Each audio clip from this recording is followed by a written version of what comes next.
El proyecto de Código de las Familias en Cuba ha generado diversos criterios. Se dice que este anteproyecto pretende, con un sentido inclusivo, el amparo de los derechos de todas las personas en situación de vulnerabilidad, niños, niñas y adolescentes, personas adultas mayores, personas en situación de discapacidad, personas que sufren violencia familiar y violencia de género en todas sus formas. Sin embargo, temas como la responsabilidad parental, ideología de género, el llamado vientre solidario o la adopción han generado diversos criterios en una población que se reconoce a sí misma mayormente creyente.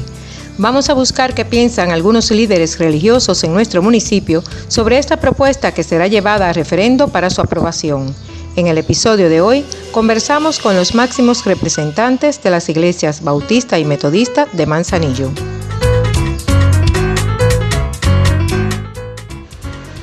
Bueno, un saludo, nos encontramos en la primera iglesia bautista de Manzanillo. Vamos a conversar ahora con el reverendo Manuel Remón Chávez, quien es pastor de esta iglesia bautista en Manzanillo. Vamos a estar hablando sobre cómo ve la iglesia bautista de esta denominación evangélica, cómo ve el Código de la Familia, su implementación. Vamos a ver, pastor, usted podría decirnos primeramente, en la implementación del Código, ¿cómo la iglesia bautista ve esta implementación? ¿Qué cree del código? Sí, muchas gracias por la oportunidad de poder compartir con ustedes y emitir nuestro criterio. ¿Cómo vemos el Código de la Familia? Bueno, la iglesia, los cristianos en Cuba y específicamente la denominación que representamos, vemos que el Código tiene varios aspectos positivos, aspectos que realmente son necesarios modificar, que son necesarios legislar y en esa parte como es el tema de los ancianos, la atención a personas que pertenecen a grupos vulnerables, eso lo vemos muy bien. Hay otros aspectos los cuales los vemos que son nocivos, o sea, que no creemos que son positivos, no solamente para el cristiano, para la iglesia, sino para la población en sentido general. Y ahí podemos hablar, por ejemplo, del matrimonio igualitario, la gestación solidaria, la patria potestad, que se cambia por otro aspecto, y así algunos puntos que realmente nos hace sentir de que el código no es 100% positivo, sino que tiene estos aspectos que son negativos y que afectaría a la familia en Cuba. ¿Cómo usted cree, desde el punto de vista de los cristianos, las personas que practican y profesan esta creencia, cómo usted cree que pudiera afectar la implementación del código ante una situación determinada? ¿Cómo los cristianos enfrentarían esto? Bueno, es indudable de que va a existir un conflicto en la persona que sostiene la fe desde su punto de vista bíblico, el padre que educa a su hijo con la enseñanza bíblica, con las instrucciones bíblicas. Al llegar a la escuela el niño va a enfrentar una educación con un enfoque de género. Esto trae ciertas diferencias, podríamos decir, algún conflicto, no solamente en ese sentido de la educación, ya que hay pendiente una resolución del Ministerio de Educación, que es la resolución número 16, que está detenida, pero que es muy probable que se ponga en vigencia próximamente, una vez que si este código se aprueba, eso va a salir. También muchos profesionales, digamos un médico, un especialista que tiene que atender la gestación solidaria en una determinada pareja, ¿cómo va a enfrentar eso? Un maestro, precisamente, volviendo al tema de la educación, que en su asignatura tiene que impartir la enseñanza con el enfoque de género. Un jurista que tiene que enfrentar el poder casar o no hacerlo a un matrimonio de una pareja homosexual. ¿Cómo lo haría? ¿Qué sucedería? Entonces, ellos, los que me refiero, sea el maestro, sea el jurista, sea el médico y cualquier otro, los mismos padres, entonces serían tildados de homofóbicos, serían tildados de personas que discriminan. Entonces, en el mundo actualmente hay algo que se llama la objeción de conciencia, ¿no? O sea que la persona tiene libertad para determinar la manera en la cual sostiene sus creencias y demás. En Cuba esto no es tan así y hay por ejemplo, un solo sistema educativo. En otro país tal vez usted va a encontrar escuelas privadas donde los padres eligen dónde llevan a sus hijos a estudiar, hijos que van a estudiar de acuerdo a las normas, los principios que sostiene su familia como tal.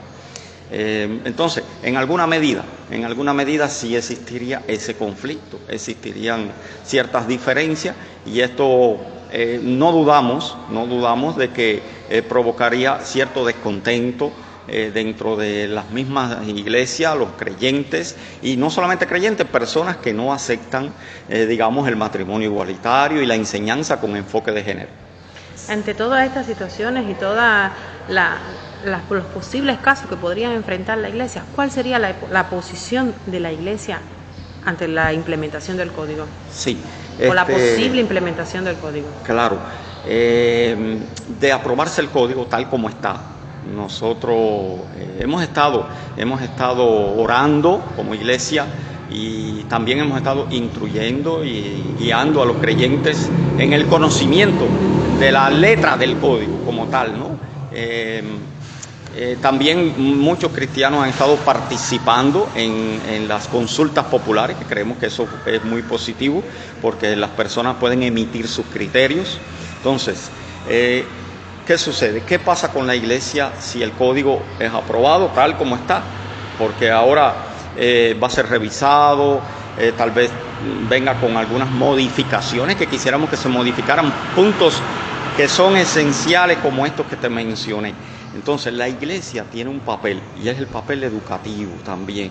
¿Ve? La Biblia nos dice en el libro de Deuteronomio, el Señor le dice a su pueblo, le dice al pueblo de Israel, nos dice a nosotros los cristianos que debemos de enseñar, debemos de educar.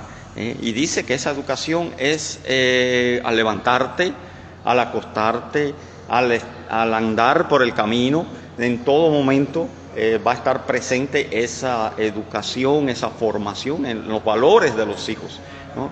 Hay un pensador cubano, filósofo y educador, y que hizo modificaciones en la educación en Cuba.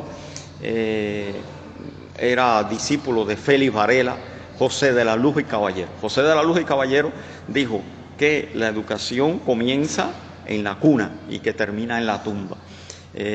La iglesia tiene como patrón fundamental la enseñanza y la educación.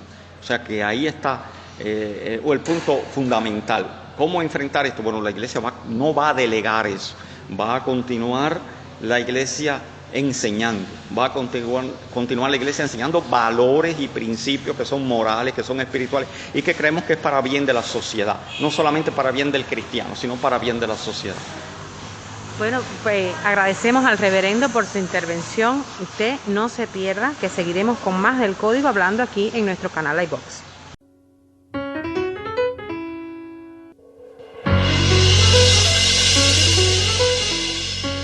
Bien, nos encontramos en la Iglesia Metodista de Manzanillo para conversar con el reverendo Miguel Moreira Núñez, quien es pastor de esta iglesia y además superintendente del distrito Sierra Maestra, dígase responsable de todas las iglesias metodistas en Granma.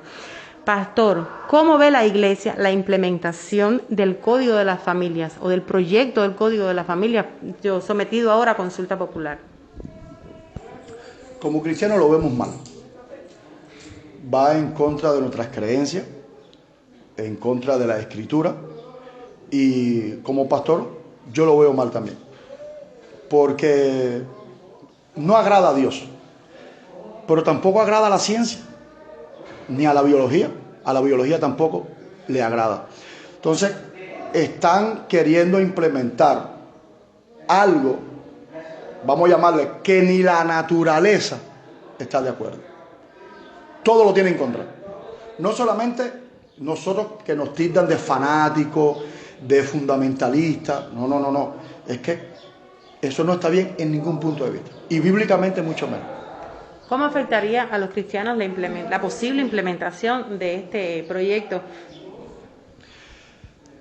Creo que debe afectar para mal, a no ser que el Estado haga concesiones o respete realmente la libertad de culto, la libertad religiosa que está escrita, está puntualizada en la Constitución.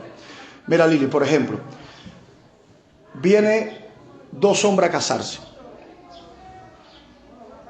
frente al creyente, frente al cristiano. El cristiano verdadero, genuino, va a poner por encima la Biblia, va a obedecer la Biblia, cueste lo que le cueste. Y si yo le digo, mire, yo no los puedo casar porque yo soy cristiano, si ellos me demandan, ¿dónde va a parar el cristianismo entonces? Porque una vez que se implemente el Código de Familia, se apruebe, la pregunta sería, ¿cómo reaccionará la ley o el Estado frente a este problema? Porque estamos hablando de que, sí, el Estado aprobó una ley, el pueblo lo aprobó, supongamos que sí, este matrimonio igualitario, este Código de Familia, pero mi creencia, que también él me la debe de respetar. Yo creo que se avecina un gran problema. Es evidente, el código tiene algunos puntos, situaciones vulnerables, como ya me han hablado otros líderes religiosos en cuanto a las personas vulnerables, las personas de la tercera edad.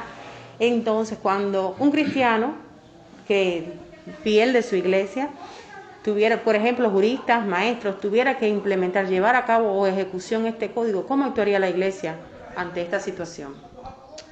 Mire, hay un concepto errado en las personas que no son cristianos y dicen, ¿qué prohíbe la iglesia? La iglesia no prohíbe nada, solo que tenemos un libro que es la máxima autoridad en la iglesia, en la vida cristiana, en el cristianismo, llámese así. La iglesia en sí no prohíbe nada. Yo no puedo prohibirle, por ejemplo, a un maestro, no hagas esto, no, eso es su conciencia, eso es su obediencia a Cristo. Yo sí tengo que enseñar lo que dice la Biblia.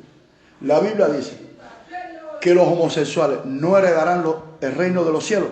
No lo digo yo, eso lo dice la Biblia. Y yo soy un portavoz de la Escritura. Yo digo, la Biblia dice, y cueste lo que me cueste, yo voy a obedecer la Biblia. Ahora, un cristiano que ame a Dios, que sea cristiano genuino, fiel delante del Señor, si enseña lo del Código de Familia, está enseñando en contra de la Biblia. Entonces está negando las enseñanzas de la Biblia. Va a perder su salvación. Pero si no lo enseña, entonces el Estado o alguien lo va a acusar. Va a presentarse delante de juicio, de algo complejo. Eso es complejo. A mí me parece que el Estado debe de, si se lograra aprobar, yo estoy orando para que no, pero si se aprueba, yo creo que el Estado debería de sentarse, analizar un poco más serio los problemas que se avecinan, porque no estamos hablando de un cristianismo y no es amenaza, es obediencia a la palabra que toda una vida la hemos tenido desde que aceptamos a Cristo. Entonces yo me imagino que el Estado debe hacer sus concesiones. Si un cristiano dice, mire, yo no puedo enseñar eso, que le respete también su creencia, como hasta ahora se ha respetado, o que pida la baja de la escuela. Ante toda esta situación, ¿cuál es la posición que asume la iglesia cuando el código entre en vigor? Además de que está ahora la asamblea reunida, se reunió, va a hacer sus adecuaciones. ¿Cuál sería la posición de la iglesia ante este código? Yo creo que la posición de la iglesia debería de ser seguir obedeciendo la Biblia. No somos rebeldes, no somos contrarrevolucionarios tampoco, solamente estamos defendiendo nuestra creencia, que siempre la hemos defendido delante de todo el mundo. La posición de la iglesia tampoco es hacer ni guerra ni protesta. Nuestra lucha no es contra carne y sangre. De hecho, nosotros amamos a todo el mundo. La Biblia dice, amarás a tu prójimo como a ti mismo. Si hay una persona, dos hombres, dos homosexuales, que vienen a la iglesia a consagrarse, a recibir a Jesucristo, a ver cómo un culto, las puertas están abiertas. respetamos el criterio de todo el mundo. El que quiera ser homosexual, que lo sea. El que quiera ser lesbiana, que lo sea. No vamos a formar, llámase una guerra, no es nuestro punto de vista, pero sí nos mantenemos firmes en nuestro punto de vista bíblico, sea cual sea las consecuencias.